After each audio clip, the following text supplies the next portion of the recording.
बहुत ज्यादा। तो सब अपना जरा म्यूट पे कर लें फोन। आज हम एक बहुत ही सुंदर कथा सुनने जा रहे हैं, बहुत ज्यादा, बहुत ही सुंदर।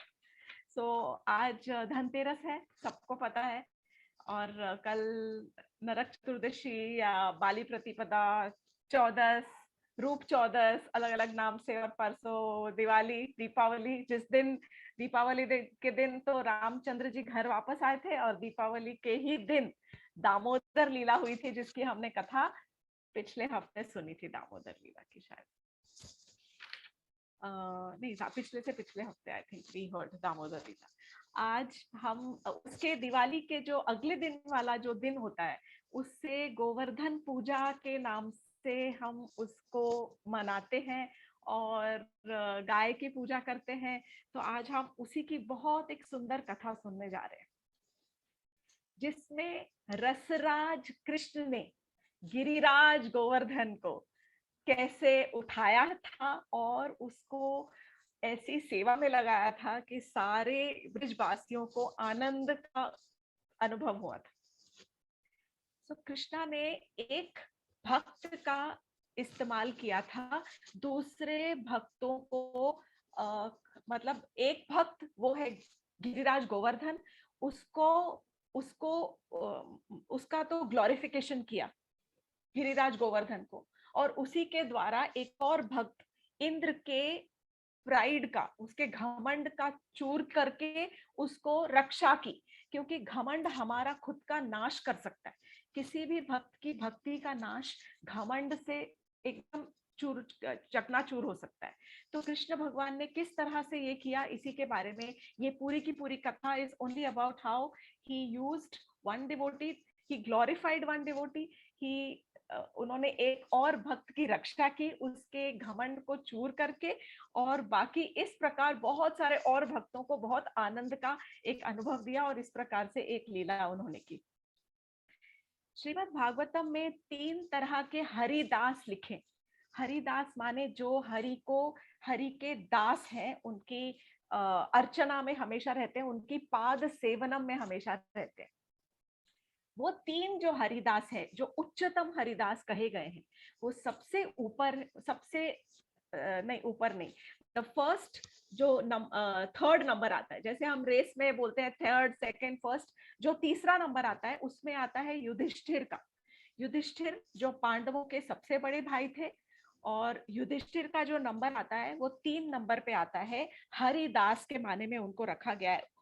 युधिष्ठिर में दास्य भाव था। जब भी वो कृष्ण को मिलते थे, वो भले ही उनको वात्सल्य भाव में उनका, कृष्ण भगवान जी उनका पैर छूते थे। कृष्ण भगवान जी की बुआ थी कुंती, और कुंती के ही पुत्र थे युधिष्ठिर। तो कृष्ण भगवान जी जब भी युधिष्ठिर से मिलते थे, तो युधिष्ठिर उनके बड़े होने के नाते कृष्ण भगवान जी उनके पैर छूते थे। तो इस प्रकार उनका एक वात्सल्य भाव भी था, जैसे हमारे बड़े बूढ़े हमें वात्सल्य भाव से हमारी रक्षा करते, इस तरह का भाव था युधिष्ठिर में। एक था वात्सल्य भाव, दूसरा था उनका एक साख्य भाव, थोड़ा सा फ्रेंडली नहीं, फ्रेंड, बिकॉज वो इतने भी बड़े नहीं थे कि वो बड़े बूढ़ों में कहलाए, और वो फ्रेंड्स के उसमें आते थे। और तीसरा था उनका दास्य भाव।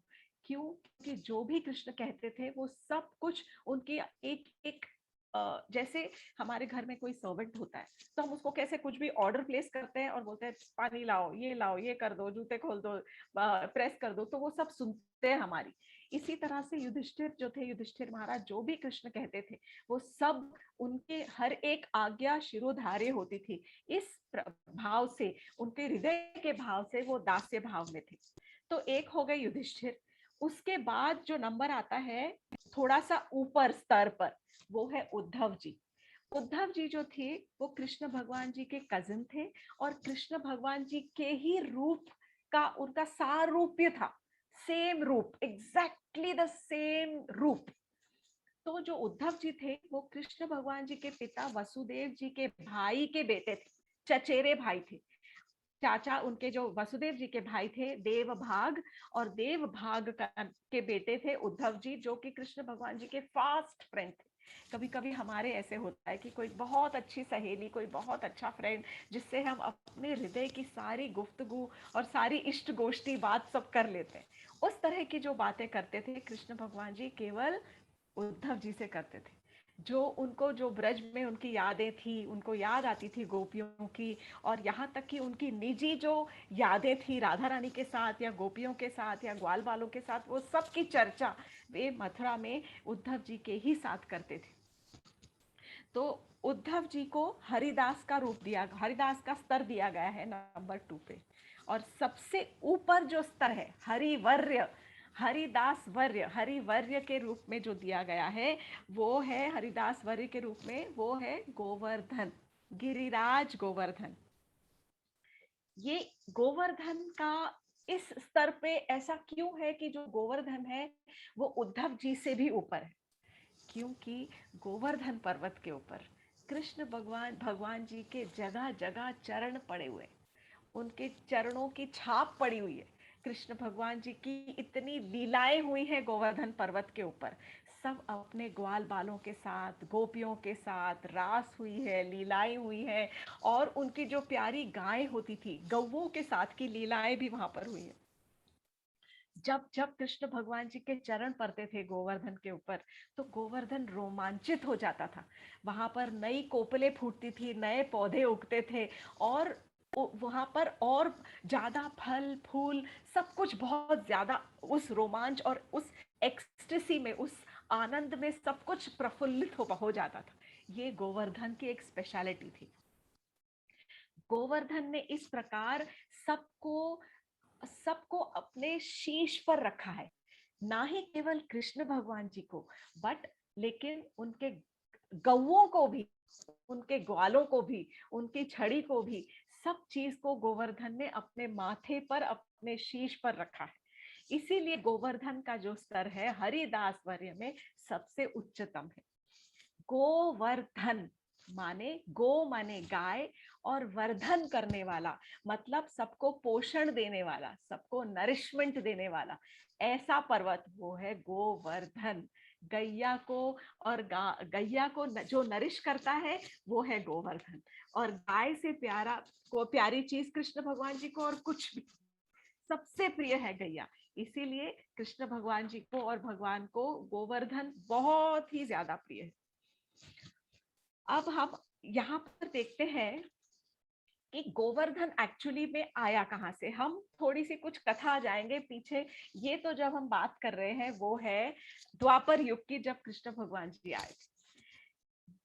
जो द्रोण, सॉरी, जो गोवर्धन है वो हिमालय पर्वत की रेंज में एक पर्वत है जिसका नाम है द्रोणाचल, द्रोणगिरी पर्वत। जो द्रोणगिरी है, उनके एक पुत्र थे जिनका नाम था गोवर्धन। पुत्र माने वो भी पहाड़ी पर्वत ही है। तो जो हिमालय की जो रेंज है, हिमालय के एक, हिमालय की रेंज में एक पर्वत है जिसका नाम है द्रोणाचल पर्वत, और उनके ही पुत्र हैं जिनका नाम है गोवर्धन। तो एक समय की बात है, एक पुलत्स्य ऋषि करके ऋषि थे, बहुत महान ऋषि थे। ये हम सतयुग की बात कर रहे हैं, हमसे, हम कलयुग में हैं। कलयुग से पहले था द्वापर युग, द्वापर युग से पहले था त्रेता युग, त्रेता युग से पहले था सतयुग। हम सतयुग की बात कर रहे हैं। सतयुग में जब पुलत्स्य ऋषि थे, तब पुलत्स्य ऋषि ने एक बार सोचा कि मुझे तपस्या करने के लिए मुझे कोई बहुत सुंदर सी, कोई रम्य स्थान चाहिए जहां पर शांति हो और बहुत प्रकृति का आनंद मिले, और साथ ही साथ सुंदर सुंदर चिड़िया चहकती हो, और बढ़िया से पेड़ पौधे हो जो ठंडक देते हो, और नरम नरम कोमल घास भी हो। तो इस ऐसे एक पर्वत की तलाश में वो हिमालय पहुंचे। जब हिमालय पहुंचे तो पूरा उन्होंने हिमालय का दौरा करने के बाद उन्होंने देखा कि ये जो पर्वत है गोवर्धन पर्वत, ये बहुत ही सूटेबल स्थान है मेरी तपस्या के लिए, बहुत ब्यूटीफुल। क्या, क्यों सूटेबल है? सबसे बेस्ट चीजें क्या है गोवर्धन में? गोवर्धन में पानी था, नदियां बहती थी, कुंड थे, झरने थे, गोवर्धन में हरी हरी घास थी, गोवर्धन के अंदर पेड़ थे, और वन थे। गोवर्धन में, गोवर्धन के अंदर कंदराएं थी, जिसके अंदर आप अगर सर्दी हो तो सर्दी में जाके अंदर बैठ के तपस्या कर लो, गर्मी है तो ज्यादा गर्मी है तो आपको वो ठंडी सर्दी सबसे बचाएगा। इस तरह की कंदराएं थी, पानी का सोर्सेस थे पानी के, और बहुत हरियाली बहुत थी, और सुंदर सुंदर चिड़िया जो भी हिम के हिसाब से थी वो चहकती थी। तो पुलत्स्य मुनि को गोवर्धन पर्वत भा गया। अब पुलत्स्य मुनि पहुंचे द्रोणगिरी के पास और बोले, हे द्रोणाचल, मैं आपके पुत्र गोवर्धन को अपने साथ ले जाना चाहता हूं काशी, जहां पर मैं उनको टिकाकर और मैं उनके ऊपर वहां पर अपनी तपस्या करूंगा। तो ये स्वाभाविक सी बात है, कोई भी पिता के सामने कोई अगर मांगेगा कि आप अपने बेटे को दे दो, तो द्रोणगिरी तो एक बार तो बेहोश हो गए, बोले अरे ये क्या हो रहा है। तो बोले, अरे महाराज जी आप कैसे बोल रहे हैं, ब्राह्मण देवता, आप अगर चाहे तो मैं आपके साथ चलने के लिए तैयार हूँ, मेरा पुत्र तो बहुत छोटा है, वो कहाँ जाने, वो यहाँ पर अभी उसको खेलने दो अच्छे आनंद में, मैं आपके साथ चलता हूँ, आप मुझे उठा के जहाँ ले जाइए। तो पुलत्स्य मुनि को थोड़ा अच्छा नहीं लगा, बोले नहीं, मुझे तो केवल गोवर्धन ही चाहिए। अब द्रोण जो गिरी थे वो थोड़ा घबरा गए कि कहीं ये ब्राह्मण जो है, ये ऋषि मुनि श्राप देने में बहुत फेमस है आज, मतलब हमने बहुत कथाएं सुनी है कि जब ऋषि मुनियों को गुस्सा आ जाता है तो बहुत श्राप दे डालते हैं वो। तो वो उनके श्राप से डरकर बोले, जैसे मुनि जी आपकी आज्ञा ऋषि वर, आप बात कर लीजिए मेरे ही पुत्र से। तो अब ये उसी तरह की कहानी है जैसे रामायण में हमने सुना है, जब विश्वामित्र मुनि गए थे रामचंद्र जी के पिताजी के पास, दशरथ के पास, और उन्होंने कहा था दशरथ राजा से कि आपके दोनों बेटों को, राम और लक्ष्मण को, मैं ले जाना चाहता हूँ अपने साथ वन में, क्योंकि वहां पर सारे असुरों ने आतंक मचा रखा है, और सारे के सारे असुर हमारे ब्राह्मणों के यज्ञ में विघ्न डालते हैं। तब उस वक्त भी दशरथ राजा जो थे वो बहुत घबरा गए थे, और राजा दशरथ ने कहा था कि नहीं नहीं, आप मुझे ले चलिए, मैं आपके साथ चलने को तैयार हूँ। लेकिन फिर विश्वामित्र मुनि अड़ गए थे कि नहीं, मुझे केवल आपके पुत्रों को ही ले जाना है, मुझे आपकी जरूरत नहीं है। और फिर उस समय राम और लक्ष्मण को लेकर और विश्वामित्र मुनि जंगल में गए थे। उसी तरह से पुलत्स्य मुनि खुद जाकर उन्होंने गोवर्धन से बात की। अब गिरी गोवर्धन से जब वो बात कर रहे हैं और उन्होंने कहा है, अपनी इच्छा मन की प्रकट की है, तो गिरी गोवर्धन ने कहा, हे मुनिवर, आपकी आज्ञा शिरोधार्य, आपकी सब आज्ञा मैं मानने को तैयार हूं, लेकिन मेरी एक शर्त, एक कंडीशन। तो बोले, हाँ हाँ बालक हो, जो कहोगे मान लेंगे। बोले, सोच लीजिए मुनिवर। बोले, सोच लिया, कहो। तो बोले, बस केवल एक ही शर्त है, आप एक बार मुझे जो उठाएंगे तो उसके बाद आप जहां रखेंगे ना, वहां से मैं हिलूंगा नहीं, फिर जिंदगी भर वहीं रहूंगा, पूरे जीवन काल पर्यंत जब तक मेरा है तब तक मैं वहीं रहूंगा। पुलत्स्य मुनि ने मन में सोचा, ये कौन सी बड़ी बात है, यहाँ मैंने उठाना है इसको, और जहां मुझे ले जाना है मैं उठा के सीधा, और अपने मिस्टिक पावर से, अपने योग विद्या के द्वारा इसको उठाऊंगा और सीधा ले जाकर काशी में रखूंगा, और वहां पर शांति से बैठ के अपनी तपस्या करूंगा। अब क्या किया उन्होंने, पुलत्स्य मुनि ने गोवर्धन को हिमालय की गोद से उठाया, और उठाकर और उसको अपनी योग शक्ति से दोनों आकाश मार्ग से लेके जा रहे हैं उसको, और जा रहे हैं काशी की ओर। जब वो काशी की ओर जा रहे थे तो कुछ ऐसा हुआ कि जो पुलत्स्य ऋषि थे उनको बहुत जोर से क्या हुआ, उनको सुसु आई।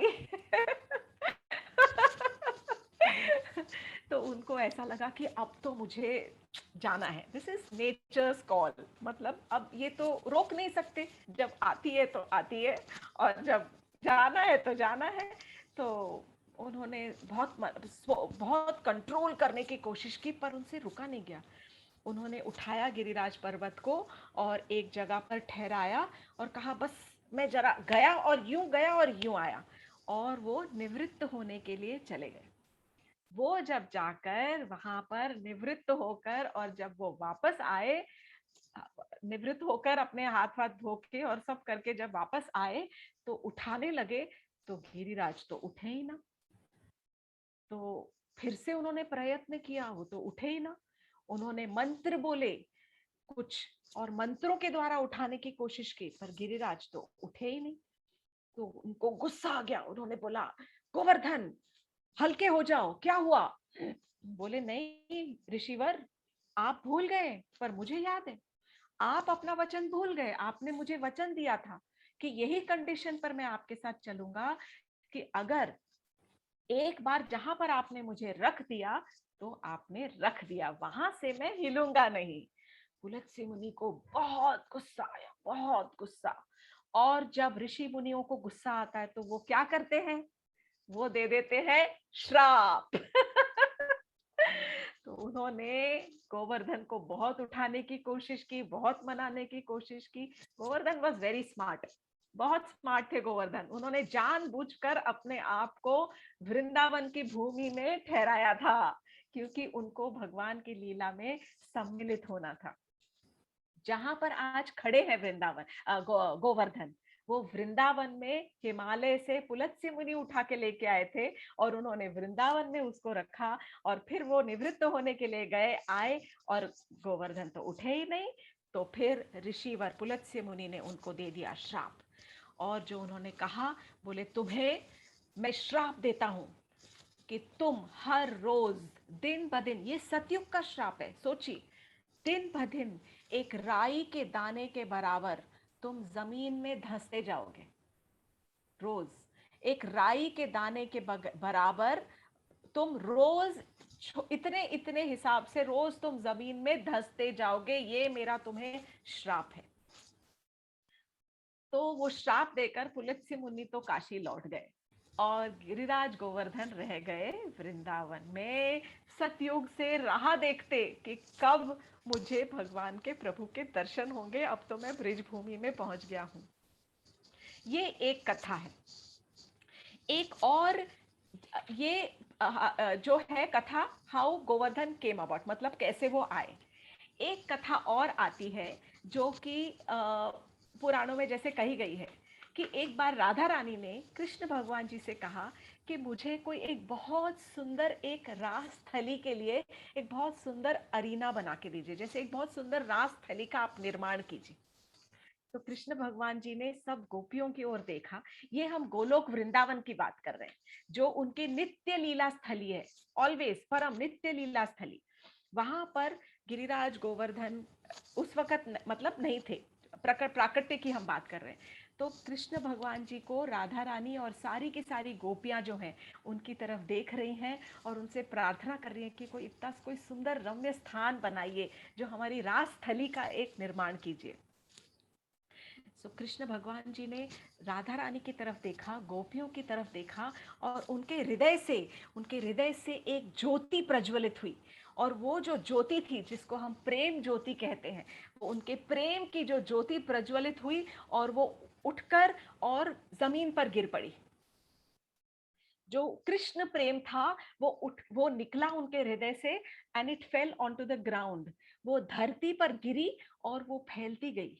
वो ऐसे फैलती गई जैसे मतलब ऐसे पुराणों में जो उसका लिखा हुआ है, it is written that it is 800,000 मील लंबी, ऐसे फैलती गई, 800,000 miles long, and it became 8 billion miles wide. Sorry, it is 800,000 miles wide, 8 billion miles long, और 4 मिलियन मील जो थी, 4 बिलियन मील ऊंची हो गई।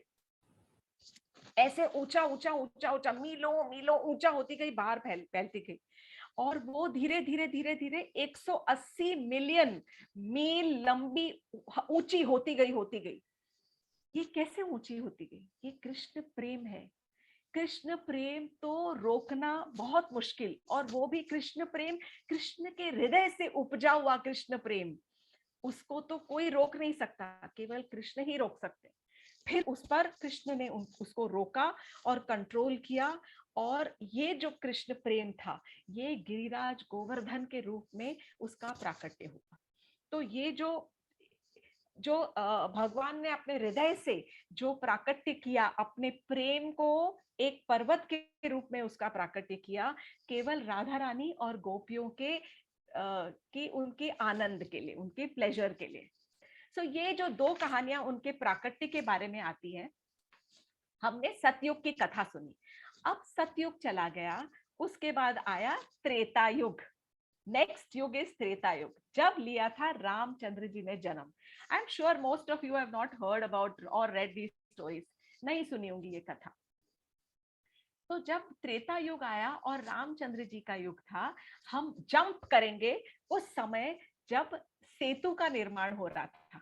रामचंद्र जी अपनी वानर सेना के साथ श्रीलंका जाने की तैयारी कर रहे थे और वहां पर सारे वानर उनके साथ में सेतु का निर्माण करवा रहे थे उनके साथ। अब जैसे जैसे हनुमान जी को ये कार्य दिया गया था कि ये बंदर तो छोटे छोटे इतना सा पत्थर लेके आते हैं, भागते हैं, डालते हैं, उठाते हैं, भागते हैं, छोटे धीरे धीरे चल रहा है, सेतु तो जल्दी जल्दी कंप्लीट करना था। तो रामेश्वरम से जो सेतु बना था, तो फिर हनुमान जी को कार्य दिया गया था कि आप बड़े बड़े पहाड़ उठा के लाया करो, क्योंकि वो तो बहुत बलशाली। तो हनुमान जी ऐसे छलांग लगाते थे और कहीं जाते थे, ढूंढते थे, देखते थे, अरे ये बड़ा पत्थर है, इसको उठाया लिया जाए, ये बड़ा पहाड़ है, इसको उठा लिया जाए। तो जब 7 कोस की जो ब्रिज था वो बाकी था, 7 कोस का जो सेतु था वो बाकी था, तो उस समय हनुमान जी पहुंचे वृंदावन, जहां पर गोवर्धन है। और हनुमान जी ने गोवर्धन को सोचा कि अरे ये तो बहुत सुंदर जगह है, ये बहुत बड़ा सा पहाड़ है, नॉट सुंदर, वो ही वॉज इन कंसर्न की कोई बड़ी सी जगह हो, बड़ा पहाड़ हो। तो बोले ये बहुत बड़ा पहाड़ है, इसको उठाएंगे तो एक ही झटके में पूरा 7 कोस का जो नाप है सेतु का जो बचा हुआ वो पूरा हो जाएगा। तो हनुमान जी ने सोचा पहले मैं जरा इसको थोड़ा चल के एक बार नाप लेता हूँ, यहाँ से वहां राइट टू लेफ्ट एक बार वो चलने लग गए। तो वो ऐसे ऐसे जाते, चलने लगे देखने के लिए नाप के, तो वो पहाड़ ऐसे ऐसे बढ़ता गया। फिर वो इधर की तरफ चलने लगे तो पहाड़ ऐसे ऐसे बढ़ने लग गया। तो थोड़ा सरप्राइज हो गए उन्होंने, 2-3 बार ये किया। अब समय जा रहा था, उस समय समय बहुत कीमती था क्योंकि सेतु का निर्माण समय पर करना था। तो हनुमान जी यूं चलते तो वो पहाड़ ऐसे बड़ा हो जाता, यूं चलते तो पहाड़ जो था ऐसे बड़ा हो जाता। तो हनुमान जी को लगा ये जरूर कुछ कोई मायावी पहाड़ है, कुछ तो स्पेशल है। तो हनुमान जी ने क्या किया, हनुमान जी ने प्रणाम किया, दंडवत प्रणाम किया और कहा कि हे पर्वत गिरी, आपको मैं प्रणाम करता हूँ, आप अपना परिचय दीजिए, आप कौन है। मैं हनुमान हूँ, मैं राम का भक्त हूँ। और उन्होंने अपना पूरा परिचय दिया हनुमान जी ने और कहा कि मैं अपने प्रभु श्री राम का सेवक हूँ, उनका दास हूँ, और इस तरह से उनकी पत्नी सीता का हरण करके गया है जो एक रावण है वो, और उनको श्रीलंका लेके गया है। और वहां पर मेरे जो प्रभु राम है एक सेतु का निर्माण कर रहे हैं, जिसके लिए हमें कुछ पहाड़ों की जरूरत है उस सेतु बनाने की। तुरंत जो गोवर्धन पर्वत थे उन्होंने तुरंत हनुमान जी को प्रणाम किया और कहा कि मैं तो सेवा के लिए हमेशा तत्पर हूँ। और फिर उसके बाद हनुमान जी इतने हल्के हो गए, वो गिरिराज गोवर्धन है वो एकदम रुई की तरह हल्के हो गए, रुई की तरह एकदम हल्के। और हनुमान जी ने उनको उठाया और उठाकर जैसे ही आकाश मार्ग की ओर बढ़े तो तुरंत उनको आकाशवाणी से सुनाई पड़ा कि सेतु का निर्माण पूरा हो गया है। तो हनुमान जी ने गिरि गोवर्धन से कहा कि आपकी अब मुझे जरूरत नहीं है, और उन्हें वहीं पर रख दिया। जैसे ही रखा तो गोवर्धन बहुत दुखी हो गए, उनके नेत्रों से आंसू बहने लगे। बोले मेरा एकमात्र जीवन का जो उद्देश्य था कि मैं अपने प्रभु के अभी काम आ सकूं, वो मेरे जीवन का उद्देश्य पूरा नहीं हुआ, मेरा जीवन तो बेकार हो गया। हनुमान जी ने उनको प्रणाम किया और गए और रामचंद्र जी से कहा कि ऐसे ऐसे ये पूरी वार्ता सुनाई कि मैं लेके आ रहा था गोवर्धन को, पर आकाशवाणी हो गई कि सेतु का निर्माण पूरा हो गया है। तो रामचंद्र जी ने कहा, और हनुमान जी बोले कि तब वो गोवर्धन जो थे उनको हृदय में बहुत दुख हुआ, बहुत तकलीफ हो रही थी और वो रोने लग गए। तो रामचंद्र जी ने कहा कि हनुमान जी आप चिंता ना करें, मैं उनको यहीं से उनको आश्वासन दिलाऊंगा गोवर्धन को कि अगर मैं इस जन्म में उनको सेवा का अवसर नहीं दे सका, मैं अपने अगले जन्म में उनको अपनी सेवा का अवसर जरूर दूंगा। और तब उन्होंने ये कहा कि इस समय तो अगर वो यहाँ पर सेतु नहीं बन पाए तो उस समय अपने चरणों की रज उनको जरूर दूंगा मैं। और अपनी बहुत सारी लीलाओं का आनंद जो है मैं गोवर्धन पर्वत पर करूंगा। तो दिस इज, ये हुआ त्रेता युग। त्रेता युग के बाद आया द्वापर युग। द्वापर युग में कृष्ण भगवान जी पैदा हो चुके हैं। कृष्ण भगवान जी बहुत छोटे हैं और उस समय गोवर्धन पर जाकर वो अपनी छोटी छोटी गैया को लेके जाते हैं और गैया को घास खिलाते हैं। मैंने कहा था स्पेशलिटी क्या है गोवर्धन की, 4 स्पेशलिटी है वहां पर।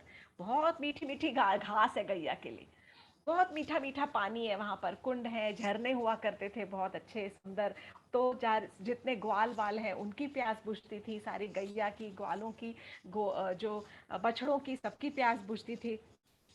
वहां पर फल थे बहुत मीठे मीठे, बहुत सुंदर सुंदर वृक्ष थे, इतने मीठे मीठे फल सबको खाने के लिए मिलते थे।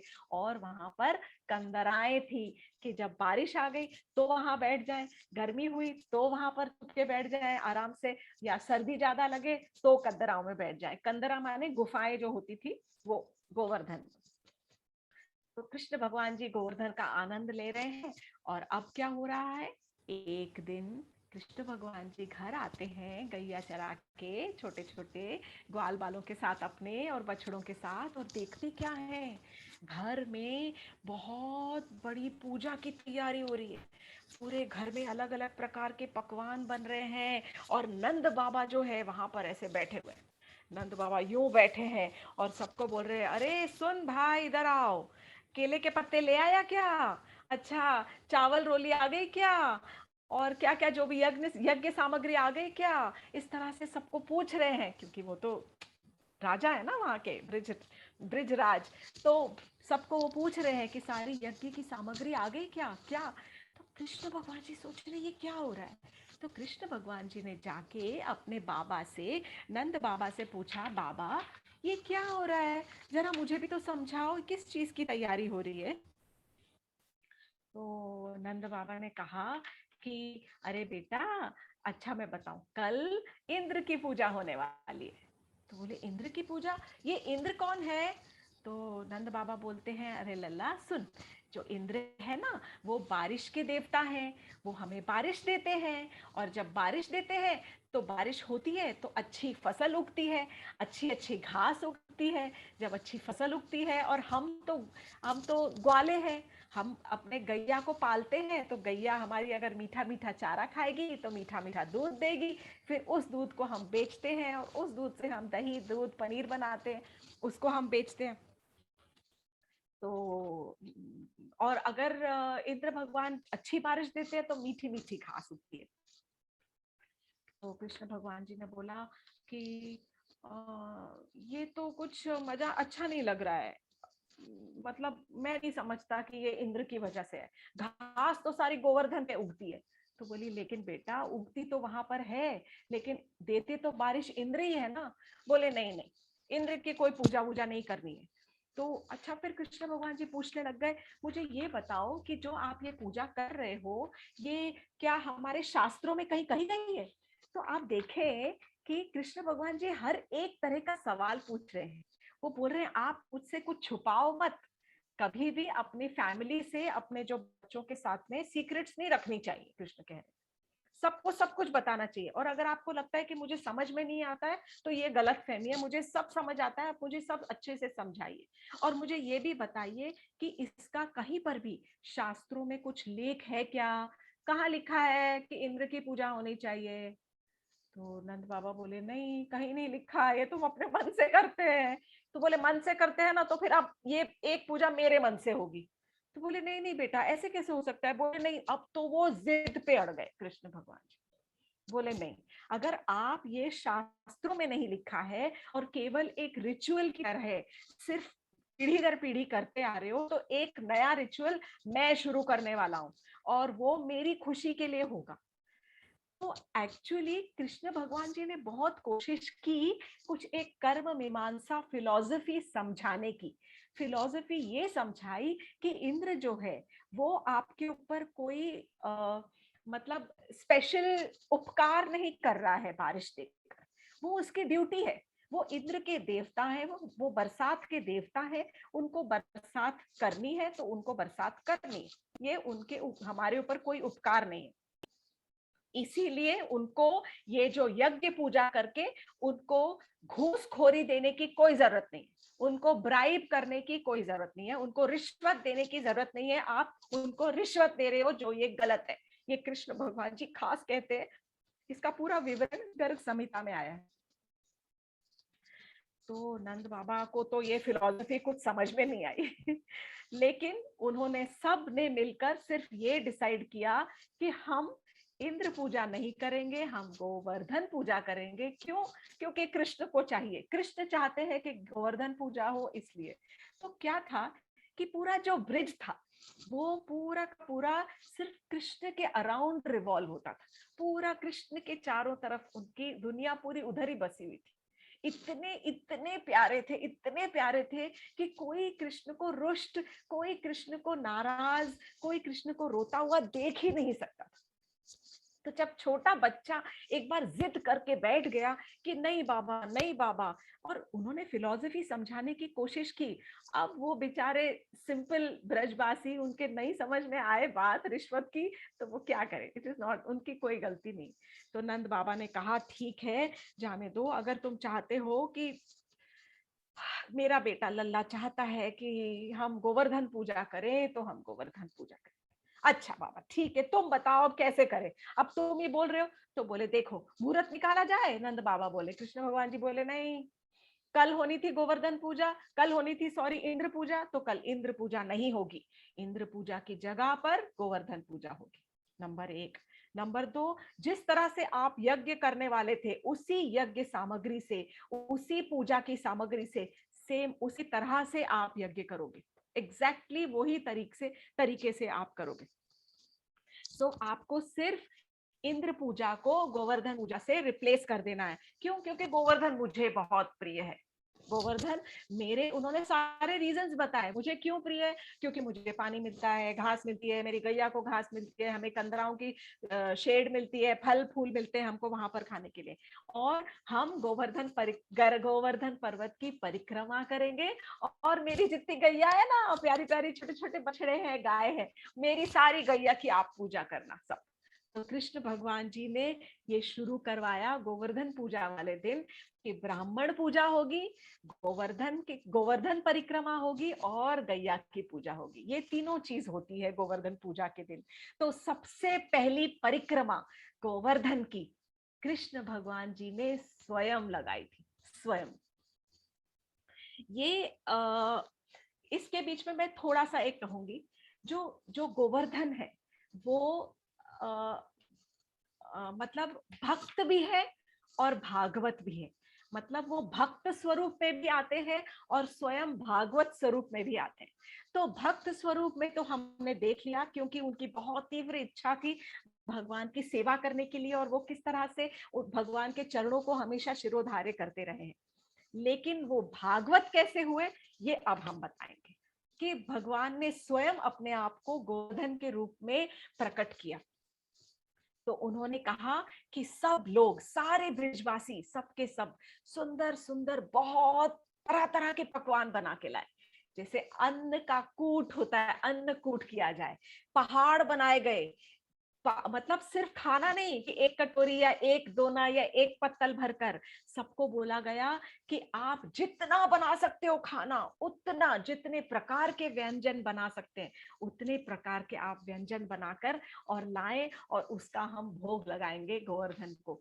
तो आप ये सोचिए कि ब्रिजवासियों ने वहां पर जितनी गोपत थी, सब अपने अपने घरों में, उन्होंने अपने घर का सारा भंडार, ये नहीं सोचा कि आज हम सारे के सारा खाना बना लेंगे, सारा चावल जितना दाल है तो हम कल क्या खाएंगे, उसके बारे में कुछ नहीं सोचा। पूरे घर का पूरा अनाज भंडार, जो जो बना सकते थे आप बोलो उस तरह का, तरह तरह के व्यंजनों का, और सब्जियां और दालें और कढ़ी और चावल और मिठाइयाँ और दूध और खीर और रसगुल्ला और रसमलाई और समोसे, समोसे तो जो भी, कचौड़ी, जो बोलो, तरह तरह के व्यंजनों के पहाड़ बना बना कर लाए गए। एक कथा ये भी आती है कि कुछ कुछ गोपियां अपने घरों में खाना बना बना के रखे रही, और फिर क्योंकि सारे जो गांव है ब्रिज में वो गोवर्धन के पास नहीं है, काफी दूर है, और गोपियां कभी कभी बूढ़ी होती हैं, सक्षम नहीं होती कि वो उतनी दूर से चलकर अपने जो बनाया हुआ प्रसाद है वो लेके आ सके। ब्रिज में एक गांव है जिसका नाम है हथिया। नाम शायद जहाँ पे ब्रिज, जो ब्रिज में गए हैं या ब्रिज के आसपास जो रहने वाले हैं उन्होंने सुना होगा। उस गांव का नाम हथिया ऐसे पड़ा कि कृष्ण भगवान जी ने जब देखा कि यहाँ पर गोपी है जिसने इतना इतना सारा मन से प्रसाद बनाया है और वो बैठी है कि हे प्रभु, इस प्रसाद को मैं कैसे पहुंचाऊं, इस मेरे भोग को मैं कैसे पहुंचाऊं आपकी गोवर्धन पूजा के लिए। तो कृष्ण भगवान जी ने एक लंबा सा हाथ बढ़ाया, ऐसे खूब लंबा हाथ बढ़ाकर, और उस गांव से हथिया, गांव इसीलिए उसका नाम हथिया पड़ा है, हाथ एकदम लंबा बढ़ाकर और वहां से प्रसाद को अपने इधर अपने पास बुलवा लिया। तो ये इतनी सुंदर सुंदर कथाएं आती हैं अलग अलग। उसके अंदर आनंद वृंदावन चंपू, गोपाल चंपू, इसके अंदर कुछ कुछ ये कथाएं हैं। Not that I have read, मैंने पढ़ी नहीं है, पर ये मेरे गुरुओं के आशीर्वाद के से और गुरु मुख से और परंपरा में जो भी हम सुन रहे हैं। तो अब इतना ढेर प्रसाद आ गया, खूब, मतलब वहां पर एक उंगली, उंगली का तिल, उंगली का नोक रखने तक को जगह नहीं थी। पूरे गोवर्धन के चारों तरफ इतना, गोवर्धन पर्वत के ऊपर इतना इतना प्रसाद।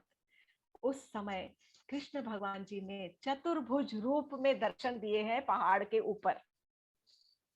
गोवर्धन पर्वत के ऊपर कृष्ण भगवान जी ने चतुर्भुज माने चार भुजा, शंख चक्र गदा पद्म वाले जो उनका जो स्वरूप है, उस स्वरूप में उन्होंने दर्शन दिए।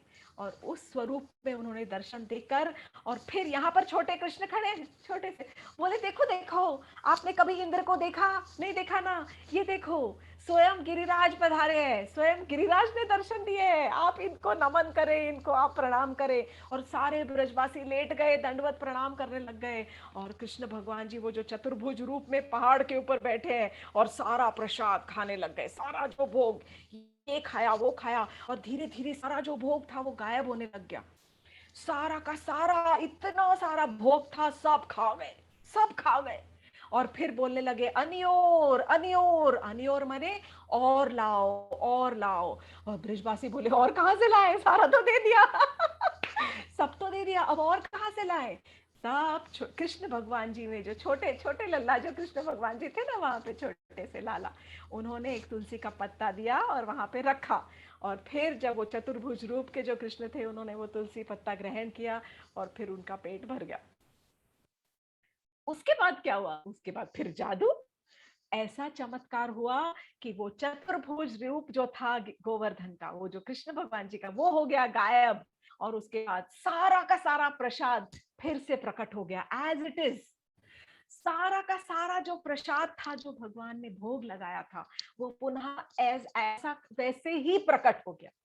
वो प्रकट होने के बाद फिर सारे अचंभित पड़ गए और सबको विश्वास हो गया, अरे वाह, ये तो बहुत बढ़िया है, सच में गिरिराज गोवर्धन ने दर्शन दिए, हमारा बना हुआ प्रसाद भी भोग लगाया और हमें प्रसाद भी दिया। फिर कृष्ण भगवान जी ने कहा, इस प्रसाद को सबसे पहले सब जितनी बूढ़ी माताएं हैं, जितने वयस्क हैं लोग, सब बड़े जो ग्वाले हैं, बड़े बड़े उम्र के जो गोप थे और बड़ी गोपियां थी, सब पहले बड़े बूढ़ों को दिया जाए, फिर बीमार जो बैठे हैं उनको उनको दिया जाए, फिर छोटे बच्चों को दिया जाए, फिर जानवरों को खिलाया जाए, फिर गैया को खिलाया जाए। इस तरह से वो सारा का सारा जो ढेरों प्रसाद था, पूरे गांव गांव भर भर में, पड़ोसियों के गांव में बांटा गया पूरा। ये इसके साथ जब कृष्ण भगवान जी ने परिक्रमा करी, तब सब के सब कृष्ण भगवान जी के पीछे पीछे सारे ब्रिजवासियों ने भी गोवर्धन की परिक्रमा करी। तब से ये चलन शुरू हुआ है गोवर्धन परिक्रमा करने का। उसके बाद गैया की भी परिक्रमा करी, गैया को भी पूजा की गई, और इस तरह से गोवर्धन पूजा समाप्त हुई। अब जब हाँ, एक चीज ये कहना मैं चाहती हूँ, सबने प्रार्थना करी, नंद बाबा प्रार्थना कर रहे हैं। अब आप सोचिए, सबने अपने अपने अपने हिसाब से, जब हम पूजा करते हैं तो अपने मन की सब दुख दर्द सब अपने भगवान के आगे रख देते हैं, है कि नहीं?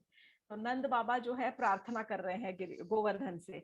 वो कह रहे हैं कि हे गिरिराज, मेरे बच्चे को हमेशा, मेरे कृष्ण बलराम को हमेशा खुश रखना। उनका सिर्फ एक ही ध्येय है कि केवल आप मेरे कृष्ण बलराम को हमेशा खुश रखना। और मतलब इतना ही, that is the only desire that he has. उन्होंने अपने बारे में कोई कुछ नहीं मांगा, सिर्फ केवल कि कृष्ण को खुश रखना। पूरी पूजा ही उन्होंने कृष्ण की खुशी के लिए ही की थी। अब क्या हुआ, ये सब देख रहे थे ऊपर से इंद्र। इंद्र जो है वो स्वर्ग के राजा हैं, वो बरसात के देवता हैं। उन्होंने देखा ये तो समथिंग इज रॉन्ग, कुछ गड़बड़ हो रहा है। उनको रियलाइज नहीं हुआ। ये सब किया था कृष्ण भगवान जी ने इंद्र के जो घमंड का दमन करने के लिए, नाश करने के लिए। इंद्र को हो गया था बहुत अपने ऊपर घमंड। और जो घमंड होता है ना, वो भक्ति का सबसे बड़ा ऑब्स्टिकल है। भक्ति में, भगवान की भक्ति में आगे बढ़ने के लिए सबसे जो बड़ा जो इम्पेडिमेंट है, जो हमारा सबसे बड़ा पत्थर है, वो है, पत्थर क्यों बोलूं, सबसे बड़ा जो गोवर्धन पर्वत है भक्ति के रास्ते में, वो है घमंड। और उस पर्वत को अगर कृष्ण भगवान स्वयं हटा देंगे तो उससे बढ़िया तो कोई बात ही नहीं हो सकती। यही करने के लिए कृष्ण भगवान जी ने गोवर्धन उठाया था। अब उसकी लीला हम सुनेंगे। तो इंद्र को आया गुस्सा और इंद्र ने खूब बुरी तरह से कृष्ण को, मतलब जैसे अपशब्द कहना शुरू कर दिया कि ये जो है ये इग्नोरेंट है, ये फूलिश है, बेवकूफ लड़का है, ये अपने आप को समझता क्या है, और सारे के सारे इसके कहने में आ गए हैं, ये जो बालक है ये कितना नालायक है, इसने मेरी पूजा रुकवा दी, इसने सबका ब्रेन वॉश कर दिया, सारा सबके माथा घुमा दिया सबका, मेरी पूजा इन लोगों ने रोक ली। तो वो बहुत, बंद करो, उसने सबको पूजा रुकवा दी मेरी, और वो बहुत गुस्सा हो गया। अब जब गुस्सा हो गया उसने बोला मैं इन सबको सिखाऊंगा सबक कि ये क्या कर रहे हैं मेरे साथ में। उसने जो अलग अलग तरह के बादल होते हैं, और जो सबसे खूंखार बादल होते हैं, जो प्रलय के समय आते हैं, हर युग के बाद एक प्रलय आती है और वो युग समाप्त होता है और फिर नया युग शुरू होता है। ऑल्दो जब द्वापर युग खत्म हुआ था तब प्रलय नहीं आई थी, सॉरी, चार युगों के, सॉरी सॉरी, सतयुग, त्रेता युग, द्वापर और कलयुग, चार युग खत्म होने के बाद फिर आती है प्रलय। तो जब प्रलय आती है तो प्रलय के समय जो बादल आते हैं वो है संवर्तक बादल। सो कृष्ण ने वो संवर्तक जो क्लाउड्स थे, संवर्तक नाम के जो बादल थे, उनको बुलाया, संवर्तक आ जाओ। और संवर्तक बादल आ गए, काले घनेरे एकदम घनघोर। और उनको ऑर्डर दिया गया जाओ और जाकर ब्रज में आप बरस जाओ। और उसके बाद 7 तरह की विंड्स हैं, जो हवाएं हैं, द विंड्स ऑफ डिस्ट्रक्शन। जो खाली बरसात होने से कुछ नहीं होता, हाँ, हवा भी साथ में खूब चलने लग गई। जब सब हवा चलने लग गई और बारिश होने लग गया ब्रज के ऊपर, हाहाकार मच गया सब जगह। मिनटों में सारी ब्रज भूमि में एक तरह का प्रलय आ गया, पानी से भर गया। गैया रोने लग गई, सारे गाय रोने लग गई, बैल रोने लग गए, कुछ कुछ गैया के बछड़े भागने लग गए। जो गैया थी उन्होंने अपने बछड़ों को अपने पेट के नीचे, अपने शरीर के नीचे उनको शरण दी। सारे सब जगह सब ग्वाल बाल सब रोने लग गए। किसी को समझ में नहीं आ रहा था क्यों। क्योंकि जो बारिश की बूंदे थी, अक्षिता सुनो, जो बारिश की बूंदे थी वो ऐसी ऐसी बूंदे नहीं थी, वो खंबे की तरह मोटे मोटी धार, एक खंबे के जितने, खंबा तो इतना भी नहीं होता, इतने मोटे मोटे बारिश की धारें गिर रही थी ऐसे, जो कि सब बर्बाद कर देंगी, इस तरह की बरसात हो रही थी। कृष्ण भगवान जी ने उस वक्त क्या बोलते हैं, उस समय सबके सब भागे हुए गए कृष्ण भगवान जी के पास। क्या करे, ये देखो तुम्हारी वजह से हुआ कृष्णा, तुमने कराया ये सब, तुमने कहा था ना, तुम सुनते नहीं थे, कोई किसी की बात नहीं सुनते हो। कृष्ण भगवान जी ने बोला कुछ नहीं, कोई घबराने की जरूरत नहीं है। सबके सबको लेके गए और कृष्ण भगवान जी बोले सब हमने गोवर्धन पूजा की है ना, हम फिर सबके सब गोवर्धन के पास ही जाएंगे। सब गए, सारे ब्रिजवासियों को बुलाया, सब अपने गैया को, बछड़ों को, भेड़ बकरियां हैं जिनकी, सब जो सबको लेके आइए, उठा उठा के सबको लेके आए किसी तरह से। और कृष्ण भगवान जी ने बड़ी आसानी से अपने लेफ्ट हैंड की सबसे छोटी उंगली के ऊपर और गोवर्धन को यूं उठा लिया।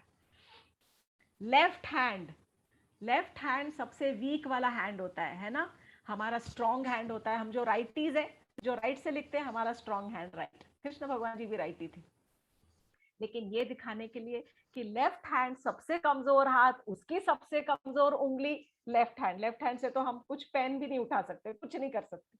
आप बोलो लेफ्ट हैंड से कुछ उठा लो, हल्का सा कुछ, एक मोर पंख भी नहीं उठा सकते, कुछ नहीं कर सकते। उन्होंने लेफ्ट हैंड के ऊपर गोवर्धन पर्वत उठाया और सबको बोला इसके नीचे आ जाओ। सारे ग्वाल बाल आ गए नीचे, और कृष्ण भगवान जी ने 7 दिन और 7 रात वहां पर गोवर्धन पर्वत को उठाकर रखा, सबको शरण दी। सारे, आप सोचिए उस समय पूरा ब्रज धाम, पूरा ब्रज मंडल, सारे के सारे ब्रजवासी, सारा का सारा ब्रज, सारे ब्रजवासी उस एक पहाड़ के नीचे, खूब चौड़ा सा पहाड़ था, उस पहाड़ के नीचे खड़े हैं और सब कृष्ण भगवान जी की सुंदरता को एक टक निहार रहे। कृष्ण भगवान जी इतने सुंदर, इतने सौम्य लग रहे हैं, सब अपने दुखों को भूल गए। एक तरह से इंद्र भगवान ने बहुत उन सबके ऊपर एक उपकार किया था, इसीलिए कृष्ण भगवान जी बाद में खुश हो गए थे उनसे, क्योंकि सबको एकत्रित किया, सबको एक जगह पर जमा कर लिया था। और 7 days 7 nights सब लोग सिर्फ कृष्ण के प्रेम को, कृष्ण के रूप का जो नेक्टर था, कृष्ण के रूप के अमृत का पान करते रहे, हमेशा देखते रहे। अब नॉर्मल भाव जो है ना ब्रिज भूमि में, वो ऐसा है कि कृष्ण तो छोटे से बालक है, तो पूरा का पूरा वात्सल्य भाव है, ही इज नॉर्मल। जब कोई तकलीफ आती है तब कृष्ण के पास भागते हैं और सोचते हैं कि ये तो भगवान स्वरूप ही है और ये हमारी सारी सारी जो विपदा है वो उसको हर लेंगे।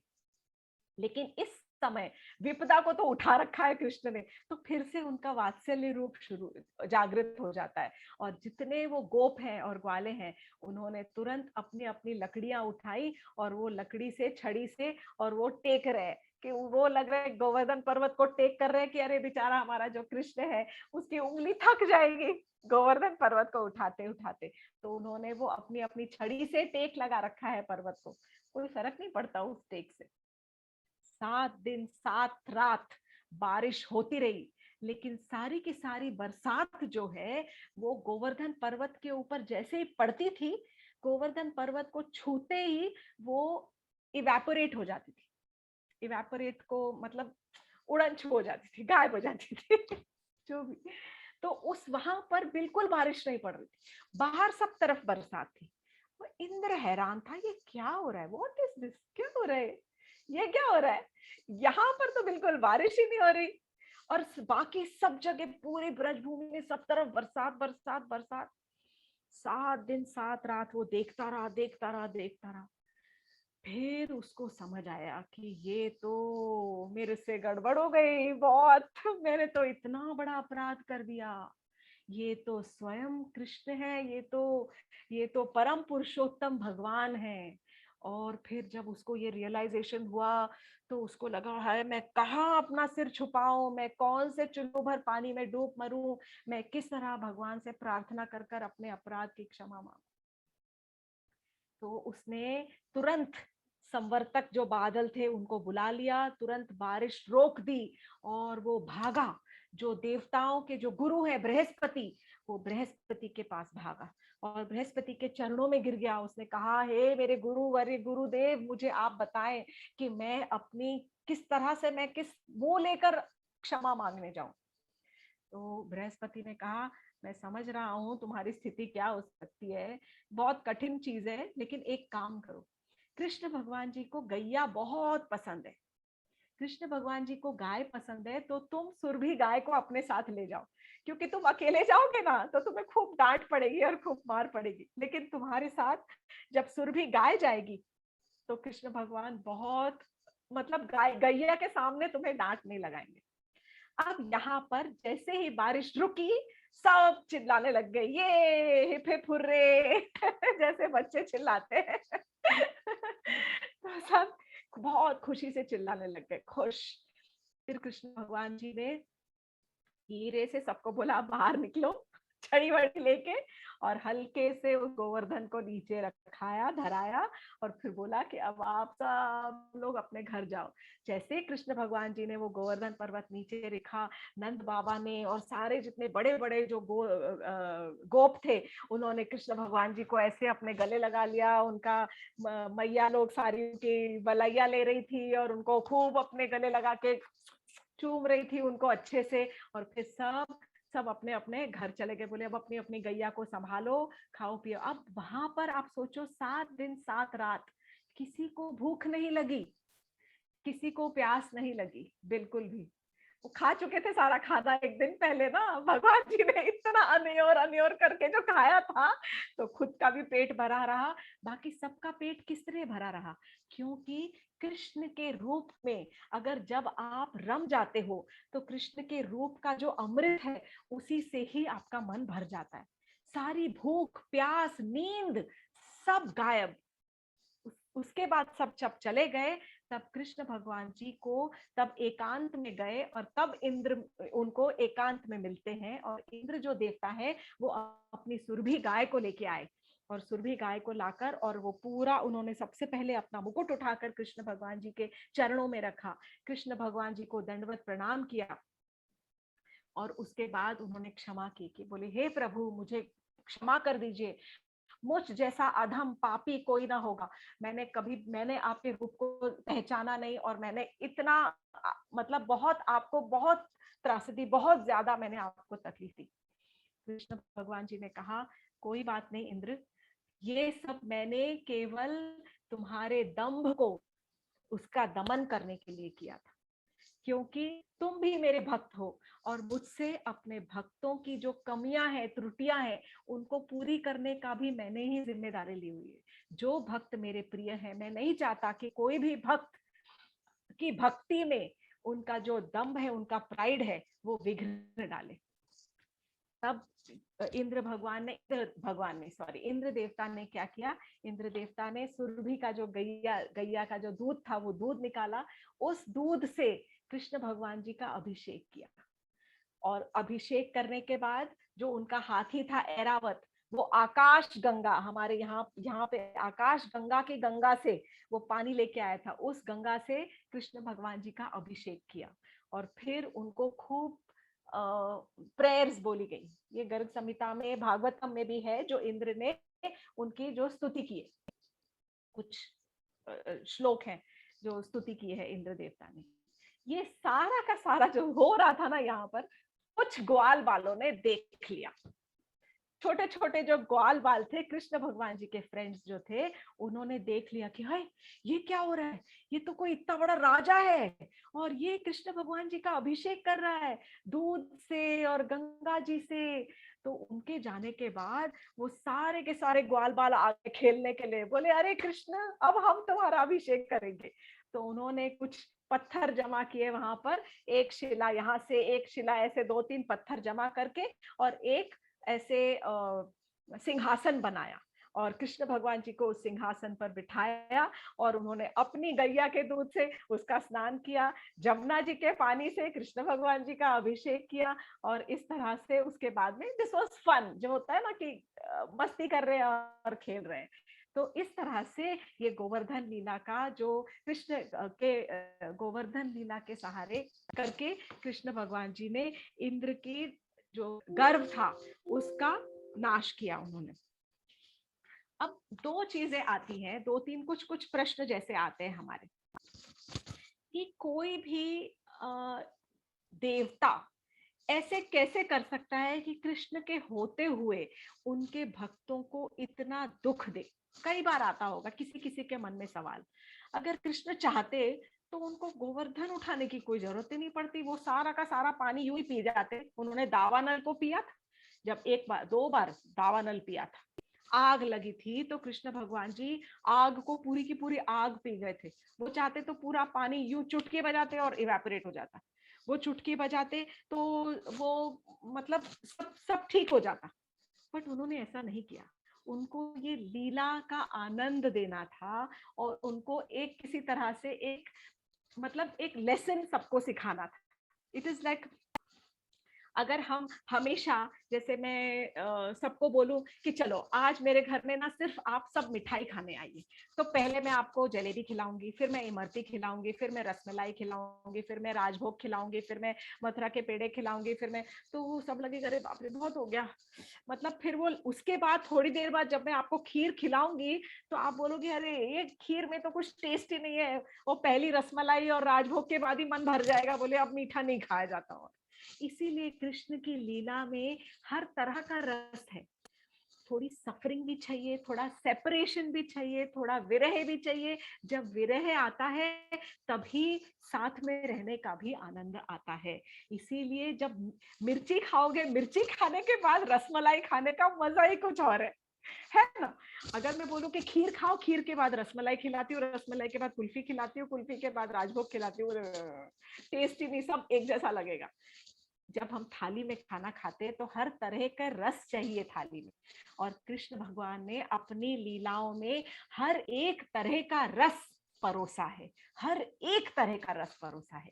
भय भी है, जहां पर दामोदर लीला कृष्ण भगवान अपनी मम्मी से डर कर और डर के और पिटते भी है और रोते भी है, तो हर तरह का रस है, विरह भी है और आनंद भी है और प्रेम भी है और सेपरेशन भी है, सब कुछ, हर तरह का रस। तो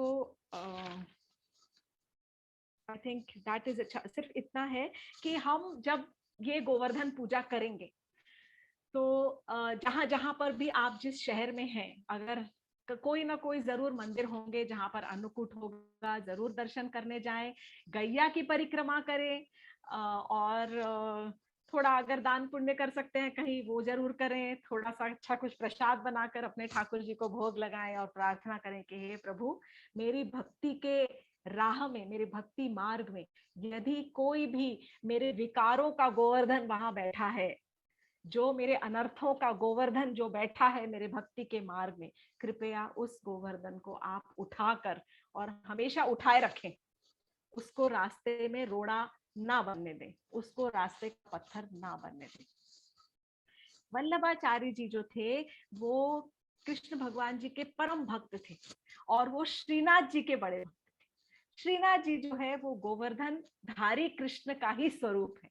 जो श्रीनाथ जी की जो हम देखते हैं वो गोवर्धन धारी कृष्ण का जो स्वरूप है, वो श्रीनाथ जी के रूप में उनकी सेवा की जाती है। तो वो जो है उन्होंने एक मंत्र दिया है, हम हरे कृष्ण महामंत्र का जाप करते हैं, जो कि कनिष्ठंतरण उपनिषद में दिया गया है कि हरेर नाम हरेर नाम हरेर नाम एवं एवं एवं केवलम कलो नास्ति एव नास्ति एव नास्ति एव गतिर अन्यथा, कि इस कलयुग में हरे कृष्ण महामंत्र के अलावा और कोई, ये जो 16 अक्षर का मंत्र है, इसके अलावा कोई चारा नहीं है। लेकिन वल्लभाचार्य जी ने भी जो एक मंत्र दिया है, श्री कृष्ण शरणम मम, हे कृष्ण मैं आपके शरण में हूँ, कृपया आप मुझे शरण में अपने बनाए रखें। आपके चरणों का ही सहारा है, आपके चरणों में जब मैं अपना शीश नवाऊं, आपकी ही केवल शरण में हमेशा मैं रहूं। ये भी उन्होंने मंत्र दिया है, ये भी मंत्रों में आता है। जो भी आप जाप करें,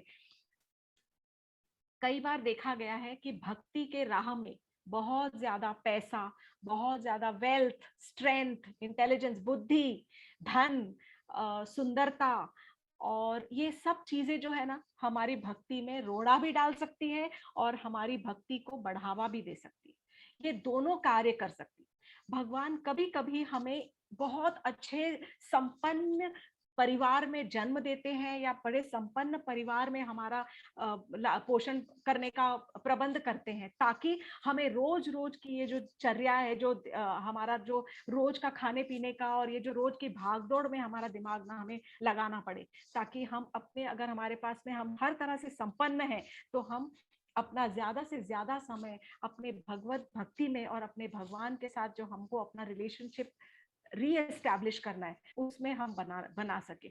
लेकिन एक तरफ ऐसा भी होता है कि जब हमारे पास बहुत ज्यादा पैसा हो जाता है और बहुत ज्यादा हम इंटेलिजेंट हो जाते हैं, अपने आप को बहुत ज्ञानी समझने लगते हैं, बहुत हमारे पास में पावर आ जाती है, स्ट्रेंथ, हमारी शक्ति ज्यादा हो जाती है, तो हम उसका कभी कभी दुरुपयोग भी कर सकते हैं, जैसा कि हमने अब यहाँ पर देखा।